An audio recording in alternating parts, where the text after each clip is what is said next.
record button, I'll do my usual intro. You've already started. I'll pause for you to plug the usual bits and pieces, Sam, and then we'll go straight into it. We'll welcome Dan in and go into the Summerslam results, all right? Okay. Can you see me all right? Because I can't see myself, so you just have to let me know if I wander off camera. Yeah, you're good. Just don't drift too far back, bruv. All right, I won't. Okay, 3, 2, 1. Welcome back, Season 4, Episode 7. We're inside the Barbers shop, the virtual Barbers shop. It's the results episode. So, I am joined, as always, by the mighty Mad Dog. And our favourite recurring guest, the Prince of Predictions, the man with the mic, Mr. Dan Barnstall. And we're going to talk about SummerSlam. We're going to react to some stuff that's going on in the world of wrestling right now.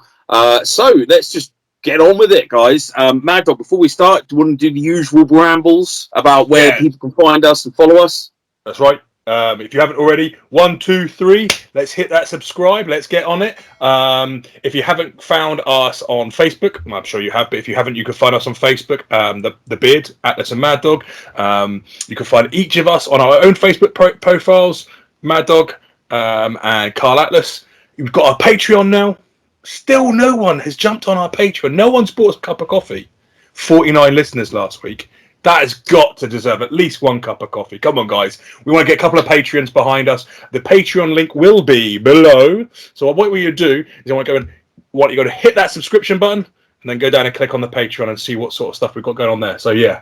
You know what to do, everyone. Come on. Subscribe.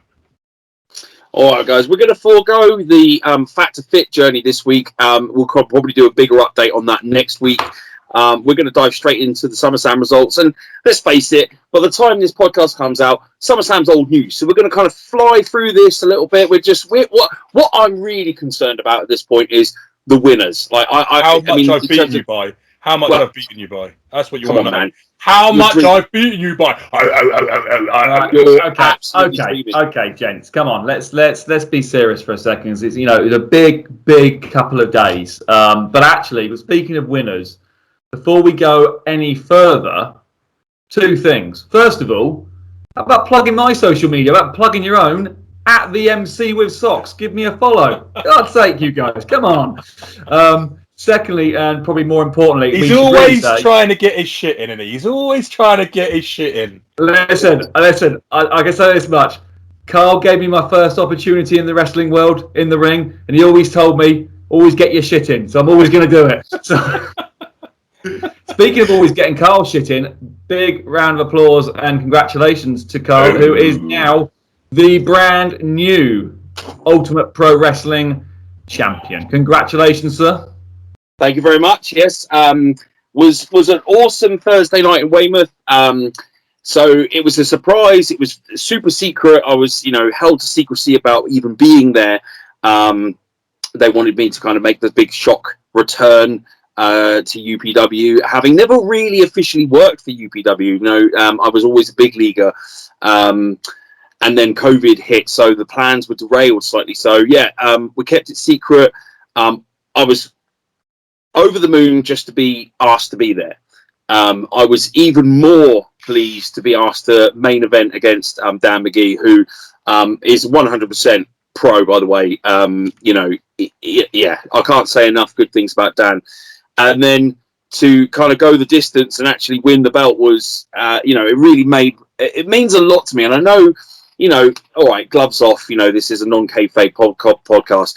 I know it's a prop, but it really does genuinely mean a lot to me. It's like a pat on the back. It's a recognition. And for me, it's validation, because my journey feels like, I've said to a few people, like I've always felt like my story has always been Rocky 1. Where I'm kind of happy to just go the distance. I just want to go the rounds. I'm not, if I don't win, so long as I can hang with the big guys, I'm happy. But, Thursday was Rocky 2. I kind of went the distance and actually pulled it off. And, I'm looking to hold on to that belt for a little while now. I can't wait for what the future holds in UPW. Tremendous product. The production values at the Weymouth venue were amazing, so I can't wait to see where we're going next. Awesome moment. I wasn't there. I wasn't there because I wasn't invited. But good draw. Yeah, sell out. 300 people, sell out legit. You know, that's Amazing. not me putting any kind of spin on it. It was legit sell out. The UPW's first show back. I'll even go a bit more behind the scenes that I didn't even know Carl was going to be there until we had a conversation after the last podcast we recorded the day before. And I was like, oh, you mentioned to me you were going to be there. You were training for a show. And I was like, oh, you gonna be at UPW? He's like, yeah. I was like, Christ, I didn't even know. So it was a first surprise of the weekend. To be honest, it was. Yeah, it started on to really drag us back what we're here to talk about. It started Thursday, you know, with Carl Atlas returning to UPW, you know, winning the championship. You know, as Carl said, great show, you know, great audience, great production values, awesome MC. Just saying.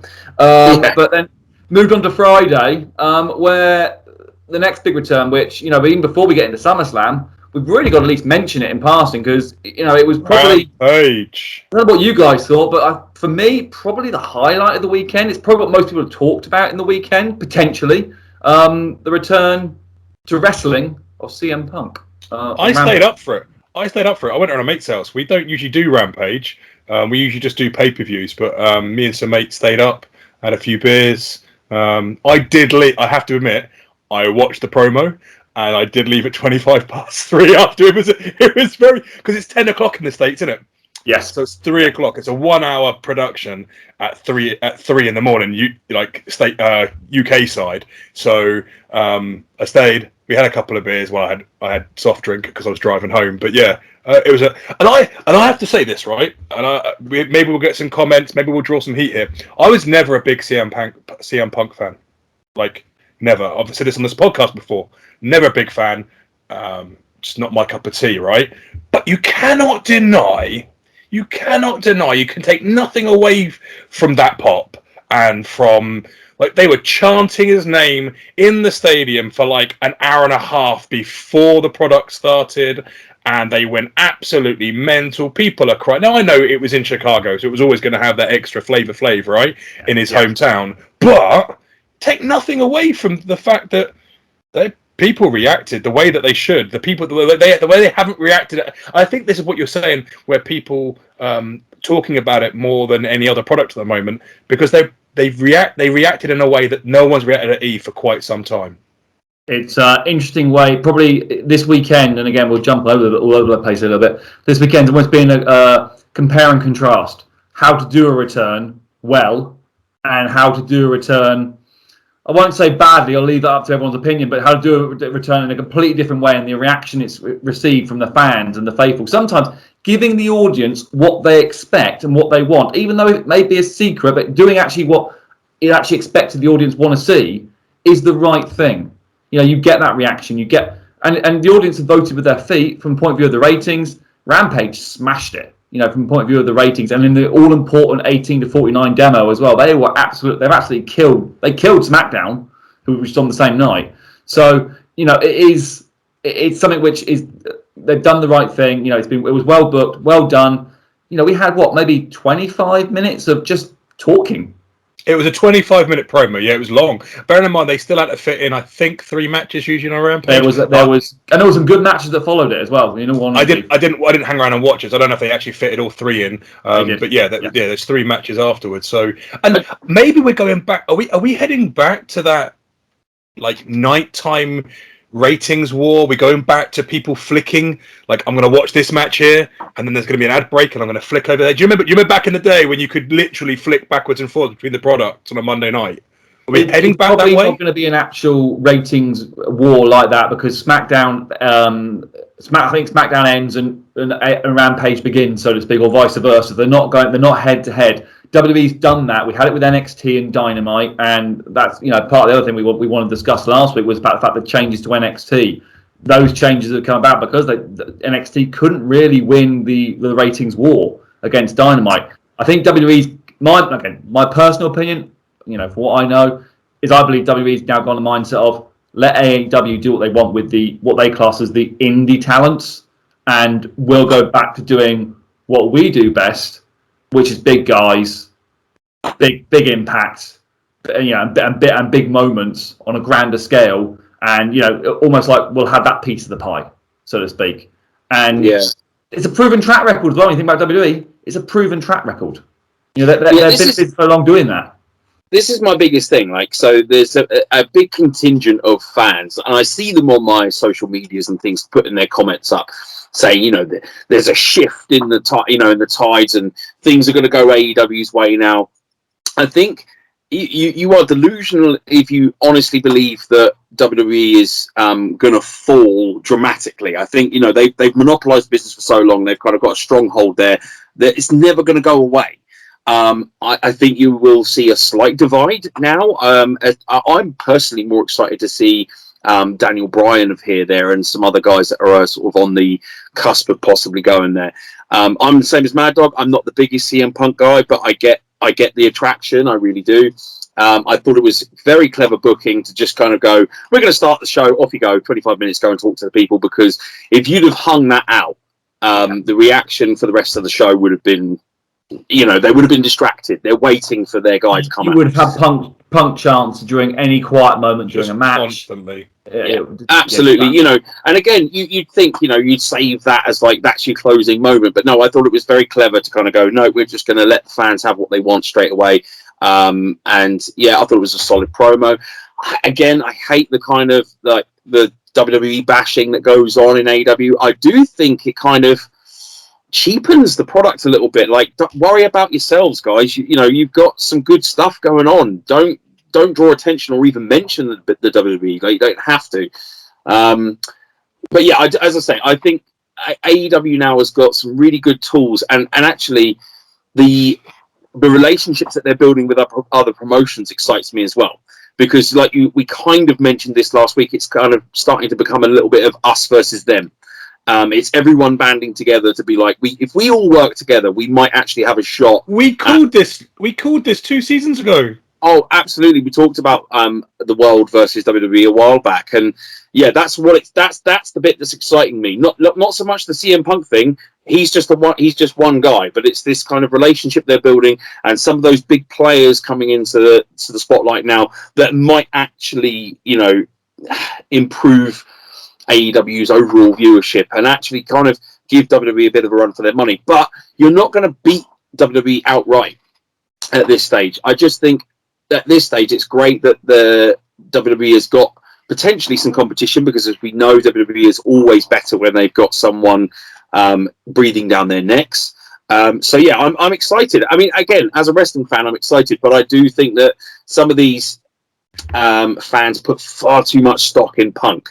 Like, it's they're kind of their viewpoint is like, this one guy is going to change everything, and I don't think he is. I think it's going to be a collaborative effort that we'll see a shift, if that happens at all. And I think you're right. I mean, we've got this forbidden door that's now been opened by AEW. They are now in working relationships with New Japan, where they've been for a while now, as we know. Impact, as we know. You know, Ring of Honor are now making overtures to being part of that forbidden door group. At AAA, as we know, because Kenny's obviously the AAA champion currently. So they've got the ability to have all these kind of potential dream matches. And you know, listen, am I a Punk fan? Yeah, I'm a Punk fan. I'm not going to lie. I've always enjoyed his in-ring work. I'm not kind of like a super crazy, oh my God, it's CM Punk. You know, there was some genuine emotion for some of those fans there at the night. You know, there's that brilliant photo of that guy crying his eyes out. And to be fair to him, it looked genuine. And that for me is almost a bigger tick. If you can get that kind of level of emotion just from one fan. Yeah, and it's allowed to be genuine as well. Like, I saw some hate. I saw some hate on this over the weekend as well, which I thought was just lame. I just thought people are allowed to love what they love. Yep. Like, they're allowed to be excited about what they're excited. I think this is anything, isn't it? And it's the internet at its worst, when people are made to feel bad about the things that they take true pleasure from, right? And the bottom line is, from a wrestler's point of view, you know, I'll even say it from an announcer's point of view, right? The last thing you want is nothing. Yeah. You want a reaction from that crowd, good, bad, whatever. You don't want indifference. And when you get returns and you get indifference to it, then that is, for me, it speaks volumes. Punk brought a level of emotion out. Just from a personal point of view, my wife, for people who know me long enough for my podcasting career, was a big wrestling fan and used to run a podcast with myself. She actually came back to watching Rampage, that just because she'd heard that Punk was going to be there. And when she said Punk's legend, I might actually start watching AEW. Sure. Not watch WWE again, but I might start watching it. And just stuff. And I think you will get some lapsed fans from that who are doing it. And she was happy. She bought it. Oh my god, it's Punk. It's great to see him again. That kind of side of it. But again, it starts the questions off. Then start about as Sam alluded to. What's Brian going to be doing? Where's Brian going next? The other name floating around is AJ Lee. Punk's there. Is she a natural follow? And I know also we're going to talk about in a bit, but Adam Cole. That's the next name which is floating around, almost like it's being dangled like a carrot. To be honest. Also, just throw out potential people wandering around doing whatever they want. Has anyone fucking and we didn't really do Factor Fit this week, so let's just chuck this in here right now. Has anyone seen the fucking status Braun Strowman? Well, fucking hell! That cunt has spent the last 3 months getting shredded. Well, rumours are he's heading back to WWE. I mean, Carl, if you haven't seen the pictures, go after this. Go and have a look, mate. Shredded. I always thought Braun, when he first debuted, and he was a big bag of mashed potatoes when he, bless him, and then he kind of cut himself up a little bit for that main event. He is on the trend. He is on mate. He is juicy and vascular. I mean, honestly. I honestly, I'd rather see him go back to the E than AEW. I think AEW. Yeah, go back to E and rip through Lashley and do something important. But anyway, should we jump? Because we're going to jump into SummerSlam, right? But before we move off of CM Punk, because I feel like we're probably not going to come back to the CM Punk thing. One thing I thought was really interesting coming out of CM Punk is his choice. Well, it seemingly is his choice, and this is what I think is interesting, that he has kind of chosen his first opponent for, is it All Out is the next one? Yeah. All Out. And he's kind of named Darby Allin as his first kind of, I want to face this guy.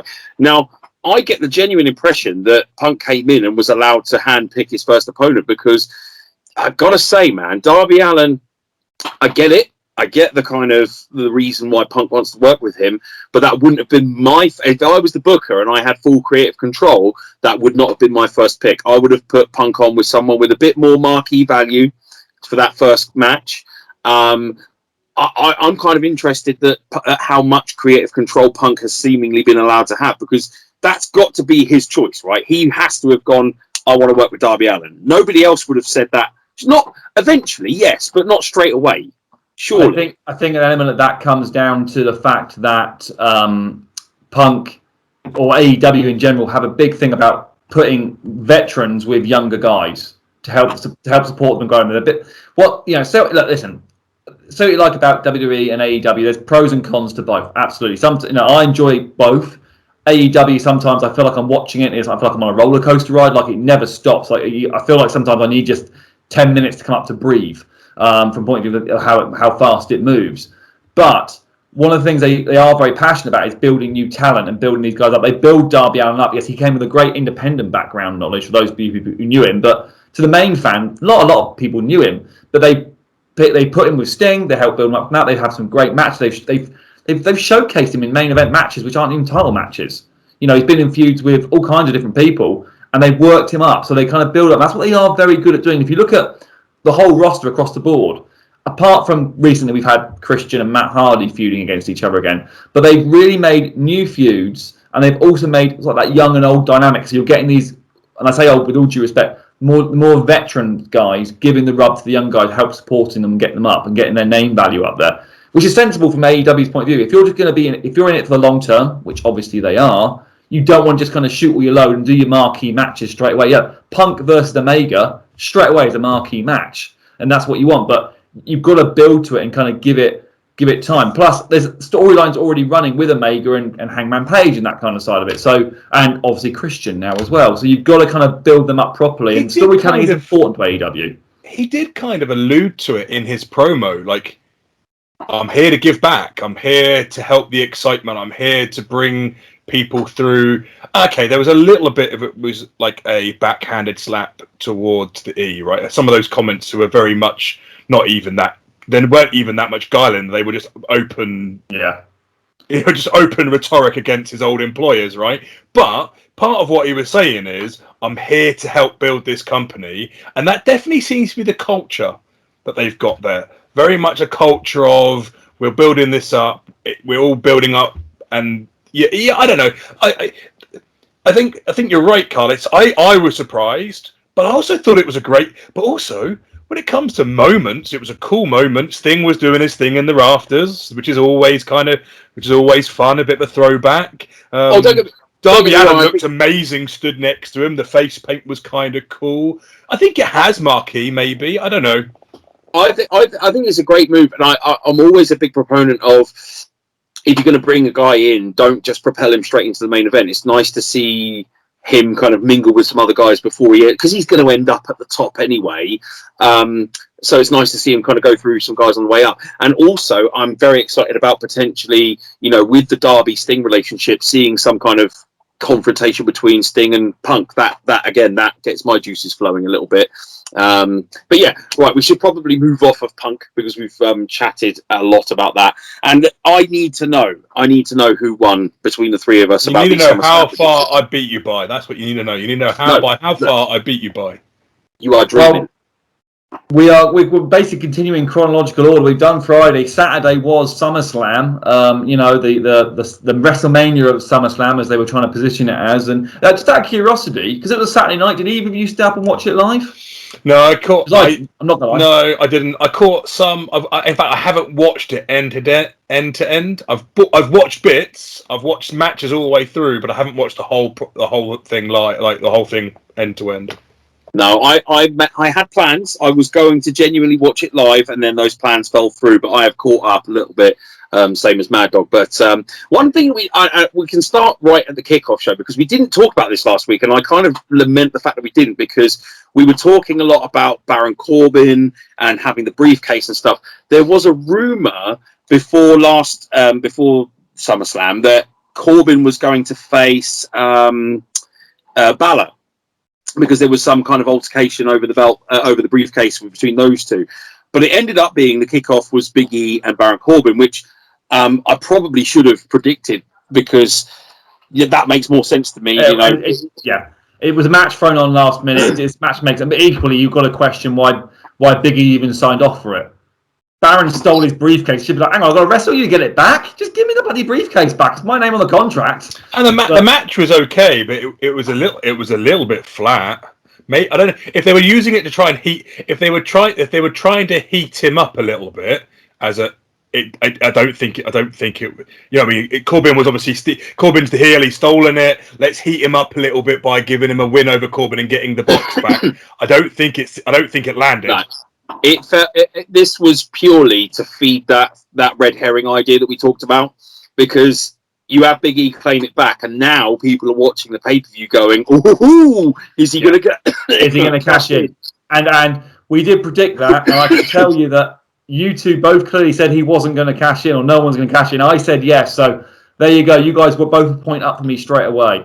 Going to the point, we're not going to go through it match by match. I think we'll just talk about the main focuses, but let's give Carl what he needs to hear before we go any further, because he's like a child with a toy. So, just for those of you that might not have seen last week's show, basically we went through every single match apart from the Corbin and Big E match, because we weren't aware of it, and we predicted it and basically who was going to win. We each gave our predictions, and we won't go through now, but you can go back and check out last week's episode for who said what. And every time you get it right, you get a point. Simple as that. Points mean prizes. The last 2 times we've done this, I can confirm that I've won every single time. Mad Dog's come last and Carl's come in the middle. Now, this time I can confirm there is a change. So, Mad Dog's won. You know it. In last position with a measly 6 points. Carl.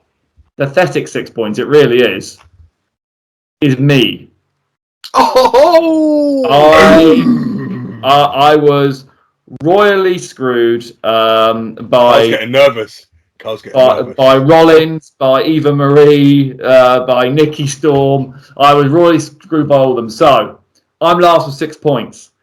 In second place with 8 points. First loser, some would say, but second place, 8 points.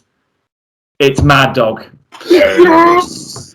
Which means I need a recount. I demand a recount. No, I demand only a recount. by 1 point. It's literally 1 point. 1 point. 1 9 point. points. Carl Atlas, not only are you the new UPW champion, you are also the king of the prediction league for this show. 2 Dans I beat in 1 two. week. I beat 2 Dans this week. I beat Dan McGee for this one, and I beat Dan Barnsdall. Put the crown on my head. I am the new Prince of Predictions. Listen, I demand a recount. It's not on. I demand a umpire to look into this. He definitely cheated. You're a sore loser, my friend. And actually, I'm going to say this right now. I think I probably should have been 1 point higher than that, even, because I remember choosing Dominic and Ray, but that was because that was what I wanted, not what I thought was going to happen. So actually, if I'd have trusted my gut, I'd have been 1 point up even more. No, it doesn't count. That is true, actually, yes, because you did say yes, Ray and Dominic, and you didn't get a point for that match. Me and Dog both got a point for that. So and that was because that's the result I wanted, not the one that I thought was going to happen. But I kind of went, what? I've got to juice it up a little bit. Speaking of results you wanted, but what we thought was going to happen being completely different. Let's talk about the kind of the elephant in the room, which I would say probably if you look at the last week or so, who's had the most coverage, it's been the CM Punk storyline, and also what the hell happened with Becky Lynch, Sasha Banks, and Bianca Belair at SummerSlam. And I don't know from internet buzz which has got more coverage, but I would say the latter has got more people annoyed at the way that Sasha and Bianca was dealt with. What was that about? Like what? I think the concern. If we just give the very broad brushstrokes of what happened, the match we mentioned it on this last week's show that there were rumours that both Sasha and Bianca wouldn't be fit to wrestle for whatever reason. We don't know why. For whatever reason. Bianca appeared on SmackDown that week. Sasha didn't. There was still no word on it, but they were still advertising the match. They even went as far as to do a huge promo package before the match. Some poor sod had to sit and put this huge promo package together. You know, Bianca comes out all ready to go. Then the ring announcer. No, you got to feel sorry for this ring announcer. He got royally booed. You know, what a way to throw someone under a bus. It announced that Sasha Banks isn't capable of wrestling or isn't available or isn't fit to wrestle. And they bring out Carmella, who actually, if I'm honest, who I felt most sorry for was Carmella. Because she looked like a complete and utter joke. She was a third wheel, right? She was a lemon. Like, she was brought out as a lemon, so... it's not nice to treat people that way, right? No, I mean, it's not. But I know it's from the wrestling world and she's a heel and went to boo her. But I don't think there was any kind of... I don't think it got her any more heat. I think actually a lot of people at the end thought either she looked like an absolute dork or also just felt sorry for her. Yeah, a bit of sympathy, yeah. But ultimately the return was, as everyone knows, Becky Lynch returns, kicks the crap sort of out of Carmella. It was a weird squashing. A weird squashing of both of them. Like, well, that's what everyone's talking about. So what my takeaway from this, and I'm curious to know what your guys' takeaway was when I saw it, was, Becky's turned heel. You brought this huge babyface back and you've turned her heel. The rumor mill is that she requested that when she returns, that she comes back as a villain. And a bigger picture, there were better ways to handle this, absolutely. But bigger picture, you've now got villain Becky back. You can now start to build a fresh feud that's never been done between Bianca and Becky. Long term, I can see it. I don't think it should have been a squash. I think that's what the main gripe is. That it's the match. It's not the storyline that's a problem. The people are, from what I've read, the people are not upset with a storyline or a heel turn. They're just pissed off for having a match stolen from them. It's a bit like how how I was really annoyed with the Kofi Kingston match. I wasn't annoyed that the storyline didn't make sense. I was annoyed that I didn't get to watch a Kofi match. Yeah, I didn't get to see. I didn't get to see any of his high spots. I didn't get to see him do something. All I saw him do. And that, does that make sense? Like, I'm a Kofi fan. I want to see him work. Had is that it completely undermined the build that you've done for Bianca, and I totally get 6 months, six months down the toilet. This is what I mean. There's the better way to handle it, but long term, bigger picture, I can see the benefits. I think for me, what frustrated me was And I think you've had that kind of ability, the opposite of it, with going back to AEW, the Punk debut. Now, AEW never came out and said that Punk was going to be there, but they left enough of a trail of breadcrumbs for everyone to be 99% sure that he was going to be there. With Becky, you had none of that. And it almost takes them away from the fans. Fans like that speculation. They like that kind of thing. Even not a hometown, is it? It's not a hometown. Exactly. But even if you said on the Friday on SmackDown, we can't do this match, but a suitable replacement will be found, instantaneously you would get, all you would need is Becky to put one Instagram picture up or something of her training. Instantaneously, everyone will be chanting for Becky, and you get that kind of pop for it. Also, I think with Becky, they had this kind of lightning in a bottle. They had this before when they tried to turn a heel the first time, and that's when the crowd went, "No, we're not taking this. We are going to cheer. We're going to cheer." And that's when Becky became the man, as she likes to be called, and became this huge megastar. Why, when you've got this huge megastar who's just come back from the biggest babyface thing that a woman can do, having a baby, and is going back into the ring, why would you even want to turn her heel straight away? Even if it's her request or not. If it's her maybe that's the other part of the anger, like that, because we talked about this. We talked about this, didn't we, Carl? We talked about this in a couple of podcasts back. Sometimes the promoter doesn't get a choice; the crowd speak, and that's what I mean. So why, even if you gave the fans that 1 month, that one pay-per-view cycle of Becky being a face, and then you turn a heel, and you can do that fairly easily. You just interact with Rollins in some form or fashion. And you have that ability to then hopefully build Bianca up and even more, and then you have Becky. The key, I think the key is here, one of the things that has gone a little bit lost in translation is Bianca has beaten all 4 of the 4 horsewomen apart from Becky. And that's something that I think they want to have that kind of ability that she's done it all. Now, that really make Bianca, but it makes more sense to have Bianca beat her as Becky being a heel than it does the face. Again, I think it's delivery, isn't it? It's not storyline, it's delivery. Yeah, the way it was handled was wrong, but the way it's going is probably right. I think, from Becky's point of view, she's probably gone, well, I'm coming back and I want some fresh matchups. I want a fresh take on my character. I want to, if I'm coming back, I don't want to do the same old shtick. And I applaud her for that. I kind of wonder if they had the discussion of, well, if we're going to get you booed, we've got to do something that the fans aren't going to like, and that's jobbing out Bianca. Because they've kind of seen her grow, they've kind of grown with her, and they like her, and they like her story, and they're going to know that the booking decision here is going to completely destroy everything that we've built up, and they're going to hate it. And that's going to get you the reaction that you want. You want to come back as a villain. This is how we're going to do it. I wonder if it's almost clever in a way, because it has angered people, and that's what you wanted to happen. You want people to be angry. You want people. But are they angry? Yeah, but when you're telling someone, but they're angry for the wrong reasons. They're not angry at the right person. This is the thing. When you turn someone heel, you want the venom to be aimed at the person turning heel, right? All people are doing, no one's like, from what I've read, from what I've seen, no one's like, oh, I hate Becky, she squashed Bianca. People are like just upset that the company did that, that Becky did it. And that thing, turn, isn't it?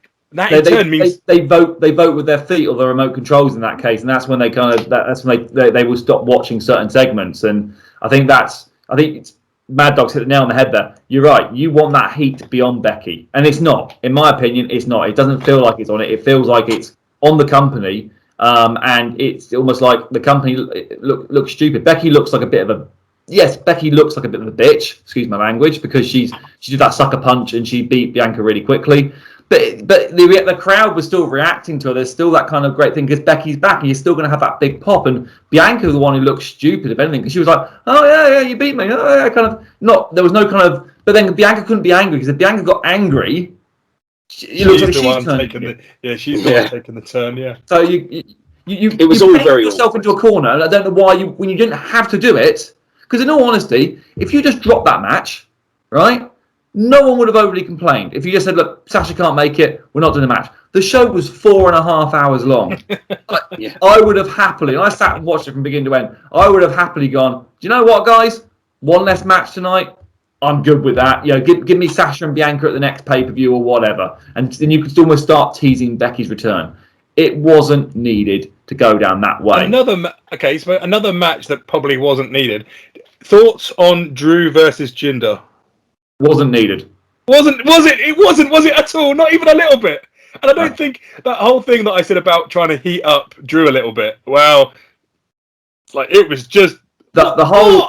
A lot of the earlier matches in SummerSlam, and I include that one, felt like a Raw show or a SmackDown show. There was nothing particularly spectacular on them. There were some good matches. Don't get me wrong, you know, but there was nothing where you go, "Oh my God, it's made it feel like SummerSlam." Except for a couple of matches. Obviously, the Rollins Edge match did feel like a big main event match. The two main events, you know, Lashley Goldberg didn't really feel like wasn't a good match, but it did feel like it was going to be a big match. You know, it didn't really deliver. And Cena Reigns, yes, big match. John was out. It was a big match. It was impressive, and it was what needed to happen. Yeah, and I think because I got a funny from his tweeting over the weekend, that's probably the last time we're going to see John. Maybe ever.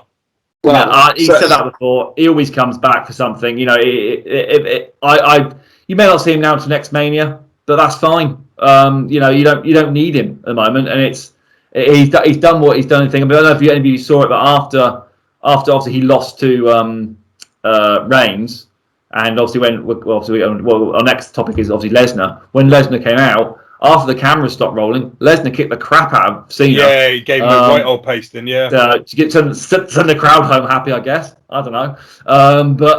Yeah, so that was the other thing. I mean, talk about returns. We talked a lot about returns this week. The other return, which obviously has been pretty big in the books, Lesnar.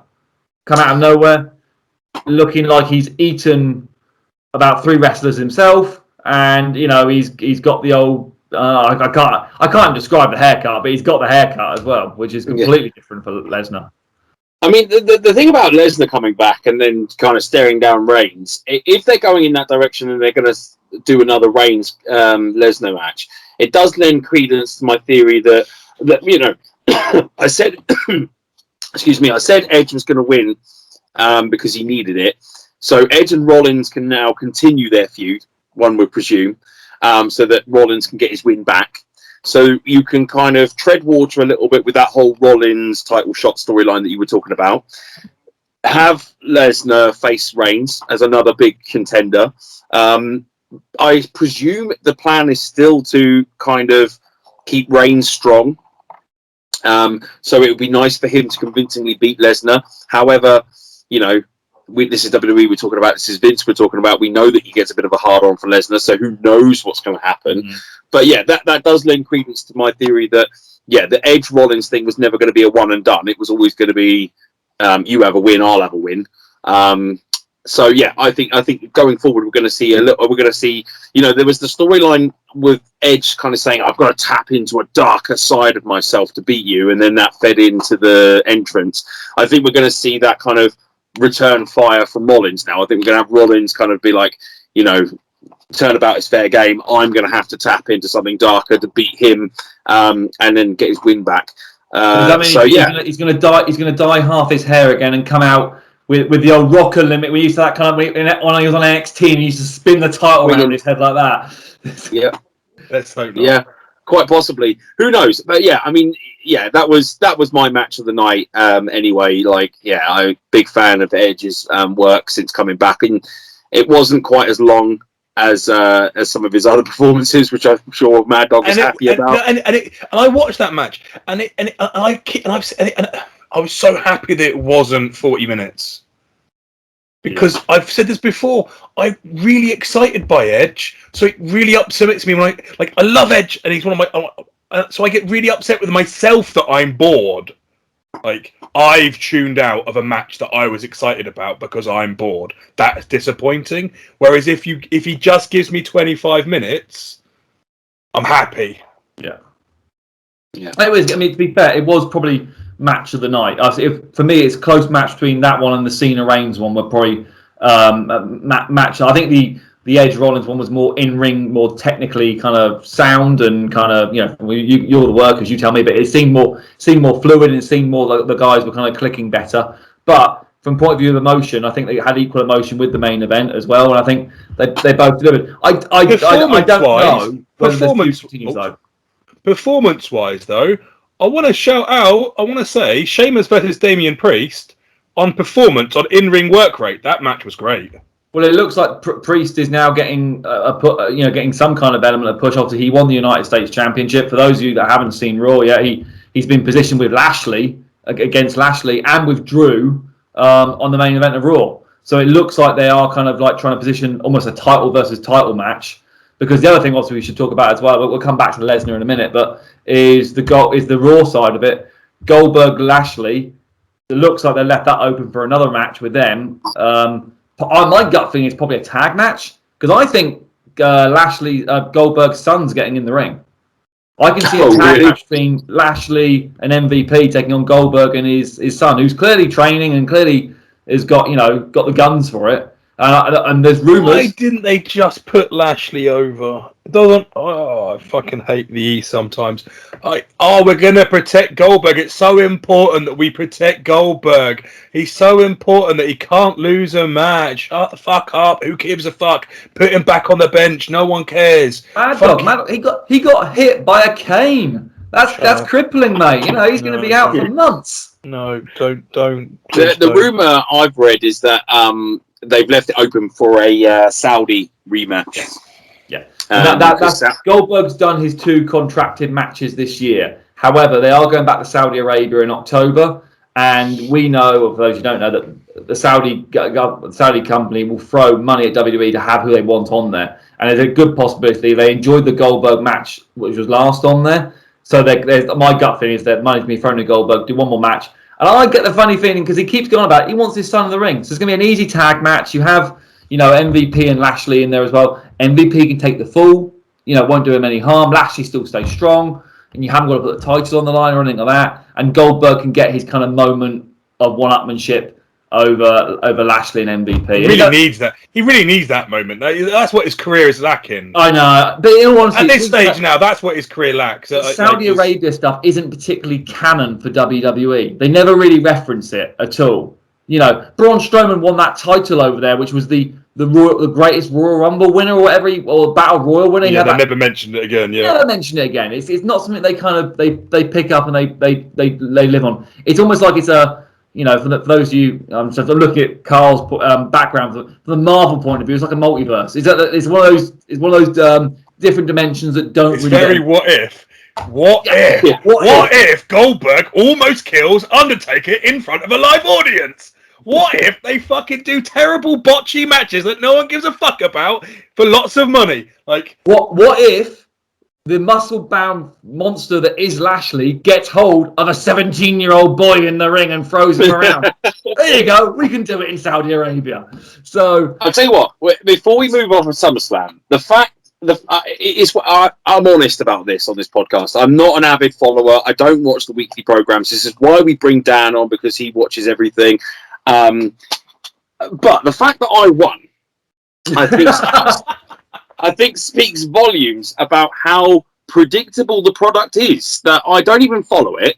I can get the cliff notes, I can read the dirt sheets, and then I can, make several very good predictions. They are educated predictions. You understand wrestling very well, Carl. Oh, of course. But Dan follows the product. Dan is not a clueless outsider. He's inside the business. He knows how it works. And he was following his gut, and it wasn't quite right. I just think that again, I think there's something in that the product has become predictable. And we said last week about the kind of the X factor of at SummerSlam they're treating it like WrestleMania, and the only 2 big surprises were Becky and Brock, and there wasn't really much else surprising about the pay-per-view. It's what I think. What also is interesting as well. You mentioned Becky and Brock. Both of them are now tied to SmackDown. Now we haven't had, as we're recording this now, and I know Mad Dog's hoping to get this released before SmackDown comes out on Friday. SmackDown really is almost a must-see show this week because you're going to have we assume Becky's first return. Lesnar, you've got to assume, is going to be on the show as well. Whereas Raw this week, as I said, I've seen Raw. Nothing really happened following on from SummerSlam apart from Damian Priest being kind of elevated up a little bit. That and Karrion Kross's new ring gimmick with his mask and his bondage gear. But that was it. They're the two big takeaways from Raw. So SmackDown, I think, from point of view of ratings, and there was probably an element of concern with WWE from ratings for this coming Friday because Punk was, there's Rampage as well. Whether Punk will be on or not, it doesn't matter. They're going to get some trickle over from last week. So they're probably stacking this SmackDown for being, hang on a minute, you've got to find out what happened, all the fallout from SummerSlam really on Friday. So it's going to be an interesting thing. My question to both of you, just before we move on, do you think that the Becky return and or the Lesnar return was planned before, or was it a knee-jerk reaction to Punk coming back and the huge reaction it got online as well as viewership from WWE's point of view? From what I've read, the Becky thing was very last minute, as in, literally 48 hours before the pay-per-view, they made some decisions, which would make you think that was knee-jerk. But we know that WWE stance will be like, well, we're not doing anything just because of that happening. They would never admit it in a million years. No. So it's kind of a moot point, I think. But, yeah, I don't know. I think I've got a feeling that the Brock thing was probably planned. Can you move that machine that quickly? Like, can you get Lesnar? I don't know. Depending, I guess I don't know. Does Lesnar move that fast? I don't know. Lesnar's off the grid. Lesnar's like in the sticks somewhere hunting. Like if Vince shouts, does he jump, or does he say, "Call my agent and fix a price"? Like what? How does Lesnar behave? I don't know. I've got a feeling that the Lesnar appearance at the end was always planned because again, it goes into my theory about the Edge Rollins thing because you said, Dan, last week that Rollins was being positioned or rumoured to be positioned for a run against Reigns. I think that storyline was always meant to run a bit longer and that they had Brock in waiting as a something else for Reigns to do in the meantime. So I think Becky was knee-jerk. I think Brock was planned. I don't think either of it matters because the WWE would never admit that it was because of something that AEW did. So, yeah. That's fair. The other thing we should mention, obviously, we covered this weekend. I know you guys haven't seen yet, but the Takeover show was on the Sunday night. So we're going chronological order. Sunday night was then Takeover, which I suppose the three main takeaways, which we should just at least mention, is the Walter versus Ilya Dragunov match for the NXT UK Championship. I've seen it. A lot of people are saying match of the year, no matter which promotion you're talking about. I go so far as saying, yes, it's definitely in contention for one of those matches. Great match, great selling by Dragunov, just a great kind of end. It just was one of those matches which was just wow to watch. It isn't high-flying. It isn't your kind of like your flip-flop and fly stuff, but it is good, solid, technical storytelling by two big guys basically kicking the shit out of each other. I know the smart. And that's super excited about that man. one. That's Mad Dog's like. That's all you, man. And funny enough, I go to the Quality Wrestling Academy, and sometimes Rishi will open up the floor with a question while we're doing our stretch downs and things. And he asked everyone, favorite moment of the weekend. Talking about SummerSlam and NXT, and 90% of the guys there, they're young, they're a little bit smarky, they're on their way up. They're good lads, but 90% of them were like that match, Walter Dragunov. You've got to watch it. And, based off of what I've heard, I certainly am interested. I think I probably should watch it. And by the sound of it, Mad Dog, it's right in your wheelhouse. Two big lumps kicking the crap out of each other with less flippy stuff and let's just go for it. I've got to say, though, I'm not into Walter. I just don't.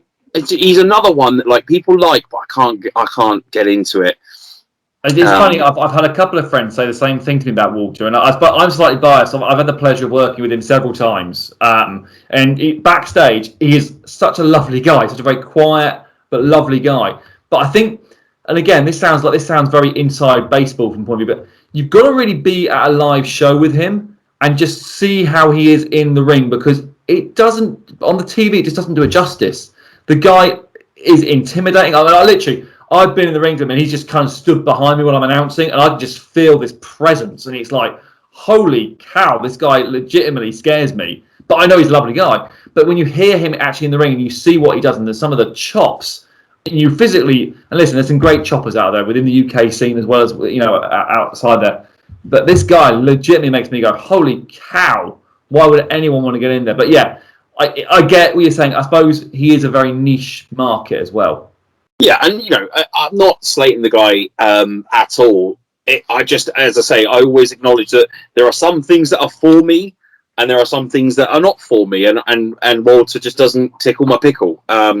So following on from that, obviously the question is obviously what he's going next, whether he'll stay over in the UK or whether he'll come over to the main roster or NXT America. The bigger question I've got for you guys, and just following on from that similar kind of conversation, you like, especially Mad Dog, you like your big men, right? Karrion Kross lost to Joe on the main event takeover. He gave up the title. He's been dancing a little bit on Raw, losing to Jeff Hardy here or there, and getting basically a very start-stop push on the main roster. It looks like he is now on the main roster fully. This week on Raw, he was up there. They've cut down his entrance. They've given him some bondage gear and a bad Mortal Kombat style mask, and they've taken Scarlett away from him. But was he a guy that you guys were interested in? Because he is that big guy, you know, who will throw people around in the ring on NXT. But now they've kind of moved the main roster, where potentially that's what they're going to want him to do. It does feel like he's become quite neutered.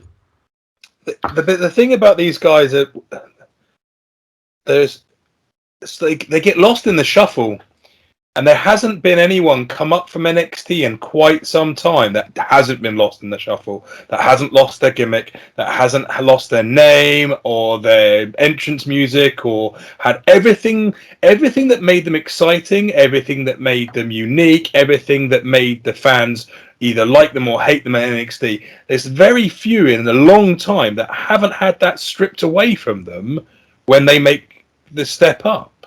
The exception to that rule is probably Damian Priest, as things stand. Yeah, but one guy out of how many? Oh, God, yeah, absolutely. And here's the thing. And that goes back to that. Oh, sorry, go on, Carl. No, the interesting thing about that actually is that the talent know it. And the other guy that we haven't talked about a lot is Adam Cole. Yeah, that echoes. Outrightly kind of said, I'm kind of not interested. Like, if I'm done with NXT, I don't want to go to the main roster. And there was a tweet, I can't remember who it was that put it out, but it was something about that idea of, you know, the dream of becoming a WWE superstar is dead. You know, that used to be like, you know, getting onto the main roster was all anyone ever wanted. And now there are guys that are being offered it who are saying, no thanks, I'm good. I've had an NXT run, I've had a good time. Now I'm going to go off to somewhere else, or I'm going to, you know, call it a day. You know, the draw of the WWE lights wasn't enough to get Adam Cole to sign. Yeah, I don't want because the thing about Raw, right? The thing about Raw or the main roster, it didn't matter. I think for a lot of people, it didn't matter if you were getting the top pay. It didn't matter if you're going to get over. It was just being on the bright lights and being part of that package and the allure of being part of the main roster, right? And yeah. I think some of that sheen has been knocked away. Well, maybe. I mean, and does it go back to that thing where because and maybe this is why they want to turn NXT back into an OVW style product, because when NXT's lifted up to its own product in its own right, and then you put all that effort and all that hard work in, and you can and when you believe in something as much as the NXT guys tend to believe in it, right?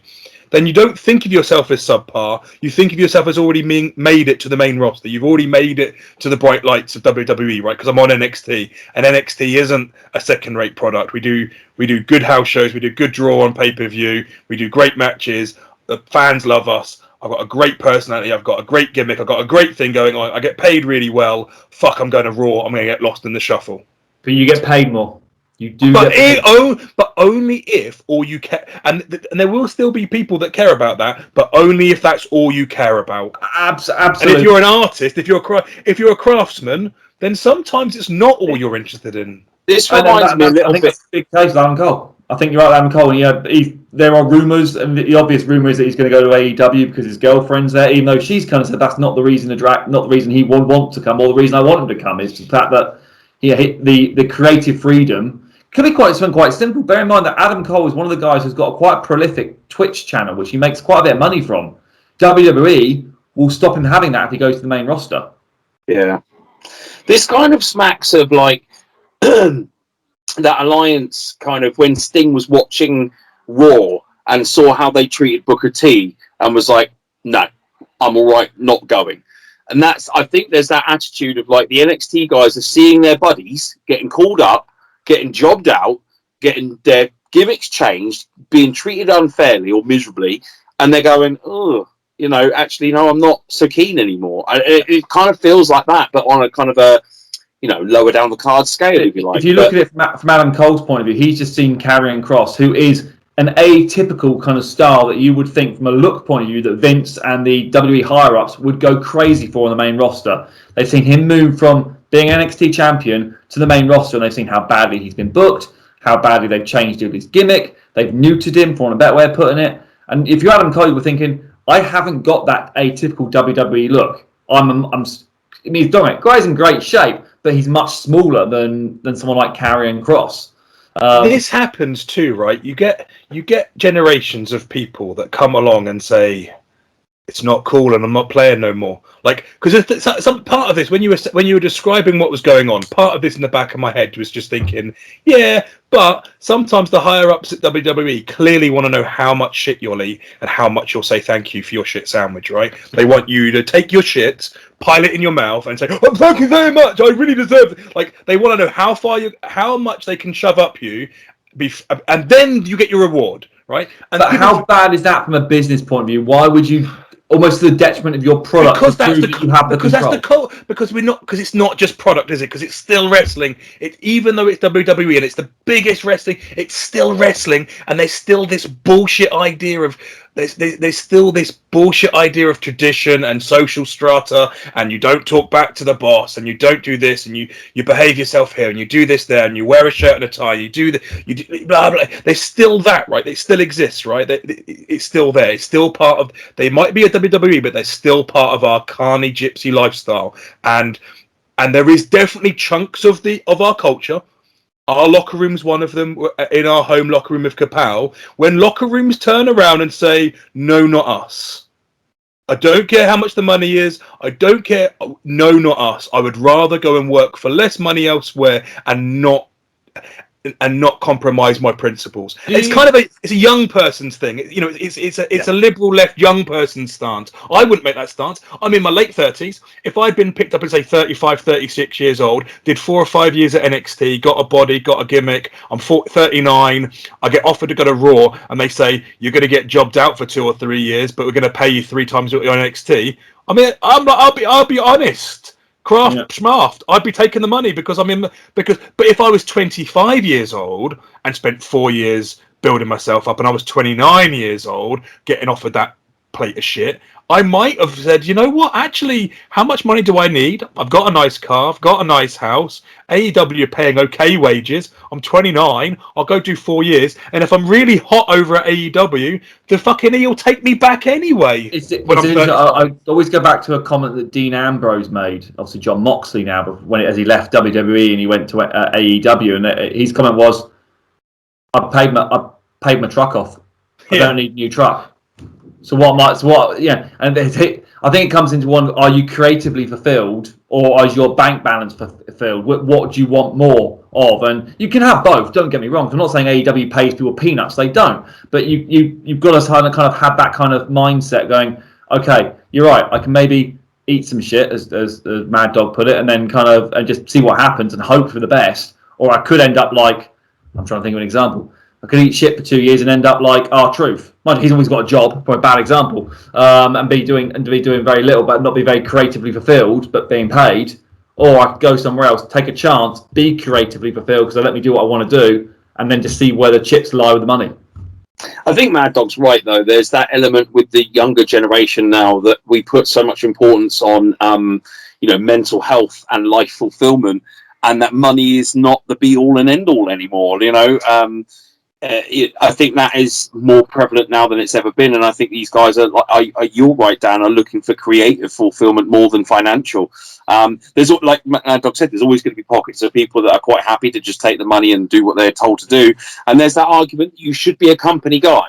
You're given a wage to do as you are told to do, and in any job that is the case. You can't have a job at McDonald's and decide, well, do you know what? Actually, I'm just going to cook a lasagna. Like you were told to cook burgers, you've got to cook burgers. So there is an argument. Not even nice burgers, right? That's the thing, isn't it? The boss says, stand there and make shitty fries. And you're like, all right, boss, I'll stand here and make shitty fries. I'd rather be over there on the milkshakes, but I'll stand here and make shitty fries. The problem, I think, the flips of the coin is it goes the other way sometimes. If you have all this creative freedom and the buck doesn't really stop with anyone, there's no one dictating it, the tail's wagging the dog. Except I think AEW are over that hump. When I saw AEW 18 months ago, a year ago, right, it was when Moxie first went there and Jericho, it was very much the lunatics were in charge of the asylum. Like the Joker and Harley Quinn would lock the governor up and were in charge, right? And I think they had a run of that. Some shit happened and the boss went, guys, this is kind of my money. This is kind of my investment. I kind of need you to rein that in a bit. It does feel like that. I know there's still some. Listen, I'm not going to name names, but I'm sure we can all say we've been on UK companies where you go in there and it's like the promoter has got no control, but basically lets the guys do what they want from point of view of their match kind of quality, who goes over. They're just booking names together, and you're like, that's where some of the inconsistencies come as from a show or from a company overall. And we've all been on shows like that where it's like, he wanted me to do this, but actually I'm going to do that. You know, I've decided I'm going to go over because I can, or I'm going to do this in the match. And then everyone else doing the same thing in their match. And you actually sat there and you almost walk away from the show going, oh my God, that was almost like a headache. Because it was so much just kind of all over the place. So it's I think you're right, AEW do walk that line. And sometimes they do kind of go too far over and they go, oh, well, you know, you'll see 20 dives in one show. And it's like, come on, guys, let's be a bit more realistic and kind of some of their stuff. But I think you're damned if you do, damned if you don't, aren't you? Because the bottom line is, someone like Adam Cole, yes, he could probably make a lot more money within WWE potentially long term. Or does he take the risk and goes, I can go away for maybe 3 or 4 years, do some stuff with AEW, really expose myself and get myself into a bigger audience, and then I can come back to WWE at some point for a bigger ticket price. Because ultimately, it's a circle. Everyone's seeing all these people going from WWE to AEW. It will go back round again, and you'll start seeing people coming from AEW to WWE. Of course. You know, it's going to happen. And these guys are just performers, right? These guys are just performers, and you know, people. You look at you look at actors, right? And there are some actors that you're like, that guy's a cracking actor, but he's never been in a blockbuster. But that's not always because he hasn't been offered. Sometimes they have this thing called integrity, and they don't want to go and do a Universal movie. They don't want to do a popcorn flick. They don't want to run. They don't want to run around the world doing press junkets. They want to do a movie, get paid $80,000, go to Cannes, and then come home and wait for the next movie. There is something fair play to them. Yeah, there's something quite empowering about picking and choosing where you work.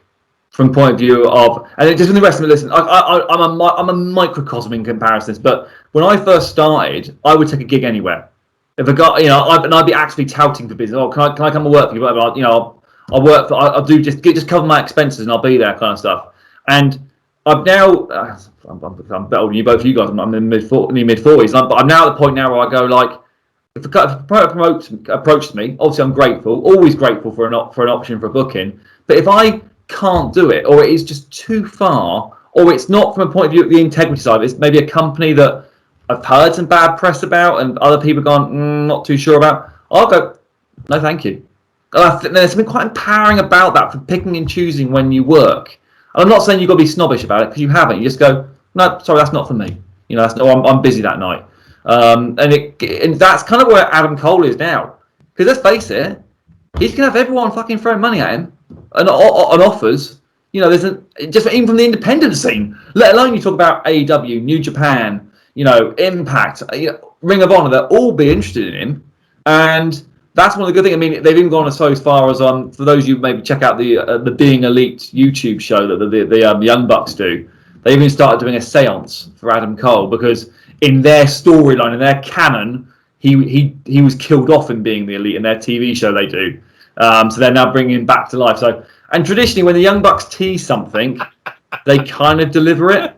So there's a good shout that you probably will see him in AEW. Which means they've probably just been chatting. They're like, because people are still friends, right? Even when they go their separate ways, people are still friends, right? And the first thing you do when you're annoyed and your contract's running up, right, is you phone your mates and go, "I'm annoyed and my contract's running up. Can you talk to your boss for me?" Like, we all do it, right? We were like, "I really need a gig," or "I really want to work there. Can you talk to the boss and put me over?" Like, haven't we all done it? You find someone's working, a company that you've always wanted to work for. You've gone, "Oh, I bet they're local. I can get to them." If you know someone's on the card, you're like, just out of curiosity, any chance they might need another hand or whatever, kind of, and then you can I've been trying to get in at UPW for ages. Yeah, I know. No one to help me out. You're blackballed, mate. I'm sorry. I hear the new champion doesn't like you much or something. He said, no, fuck him. That's the problem, I think. That's the problem. My coattails are already weighed down enough. He's already knackered from carrying me the rest of the week. Guys, it seems like a natural point to kind of segue into the go home. Any way you shake it, based on just the discussion that we've had, it's been a weekend of wrestling that has shaken things up, and it is interesting. There are things that you can gripe about, things that you can love, but we're talking about it, and we're not the only ones. Everyone's talking about it, and that's great for wrestling as an overall thing. WWE are clearly moving in their direction, AEW moving in their direction, and there's things to talk about and things to look forward to. I'm genuinely excited about seeing what Big Show's going to do in the ring. Paul White as he is now. There's things coming up on the horizon that I'm genuinely excited about for both companies, the big two that we're talking about, and also locally as well and everything else as well. So wrestling's in a good place. It feels like it's in a good place. It's certainly with the return to fans, things feel fresh and new again. It's exciting. Which isn't that how a WrestleMania weekend should make you feel? Lots of activity, things going on Friday, Saturday, Sunday, Monday. And so they said that we were going to get a WrestleMania-esque weekend. And I know it wasn't on them alone, but I think the wrestling industry achieved it. As in, it wasn't, they promised WrestleMania, and they can't have, obviously, unless Vince is elite, then Vince has got nothing to do with CM Punk, right? Have you seen that story? It's amazing. From amazing. Gary, the former Pitbull in ECW, saying that he believes that Vince owns AEW. Amazing! It's the best thing I've ever. It's the best thing I've read in ages. I sent the meme to Carl the moment I saw it. I literally messaged Carl immediately. Carl, look at this. It's hilarious. Boy a chair. Anyway, right. It's been a pleasure chatting with you both. I will take my belt and my crown and call it a night. And your spoon. No, you, my friend, can finally eat my ass because I am the champ and the Prince of Prediction. So this has been created a monster. Just the record, there was never anything said to me about ass eating, otherwise I wouldn't have agreed to come on. Dan, please plug what you've got going on over the next week or two, my friend. I've got loads of stuff upcoming. I'm very, very, very happy and very lucky. I'm at just next show upcoming this coming Monday. If you're in the Southampton area, Knockouts Wrestling Entertainment, I will be there making my debut in Swanmore. There are still some tickets available. Loads of gigs coming up. I'm excited to say I'm also working for Brad Burton, who's one of the UK's biggest motivational business speaker, and I will be announcing him at Aston Villa in a couple of weeks' time. So I'm very excited to do that. As well as a lot more. I've got some dates with Kapow coming up. I've got some UPW dates. Everything you need to know, just follow me, all social media, at the MC with Socks. At the MC with Socks. Everything. Love it. And KW is great, by the way. Nice. The venue's awesome. It's fun house. Honestly, you're going to have a great time. We were going to be there, but we've got things going on this weekend. Right, so I was going to say, man, we've got a busy weekend too. I don't know about you, but I'm booked up Friday, Saturday, Sunday, and Monday. So nice. Friday, Kapow is in Horsham. I will be appearing there. Saturday, Kapow is in Hayling Island. I will be appearing there. Sunday, Kapow is at the Hobbit Pub in Southampton. We will be appearing finally there. Get our tag match against the Bombay Bad Boys. Not very hard. Not very hard men. I might actually pop down and watch that because I haven't been to the Hobbit in years, and you're literally down the road from me, so I may well pop down and watch that. Nice. Great venue, great pub, Been great atmosphere. been fully refurbed over lockdown. Jack, the new owner, it's a new hand. It's been bought out recently. It got sold just before lockdown. Jack and his business partner bought it literally like 6 months before lockdown. They went into lockdown, and instead of dropping it and running away, they literally just started pouring more money into it. They've refurbed it. They've redone the bar. They've redone the garden. They've redone fucking everything there. Fair play to Jack and his business partner. And we're going down there to do our Kapow show down there. So it'd be amazing. So if you're listening to this and you're in the Southampton area, you've got to come down and check that out. And then me and Carl, we've got our debut. We've got a first. We've got to wish our KWE boys luck, because we would normally be there. We'll be there in spirit, kind of, but physically we are going to be making our official Beards debut, we hope, as a team in Norwich for WAW. We're going up to their Bank Holiday Monday Fun Day at their facility. We're taking Rishi along with us as well. I can't wait. There's some old friends up there that I haven't seen for years that I'm looking forward to seeing, and obviously it's a great opportunity for myself and Mad Dog. So if you are listening and you're in the Norwich area, that's where we'll be. So check that out too. And as Dan said, the usual social media places. Just find us on Facebook, Twitter, YouTube, all the usual places. Like, comment, subscribe. Come and check us out at the show, and that will close out episode 7 of season 4. Ooh, oh, oh, oh, oh, oh, oh, oh.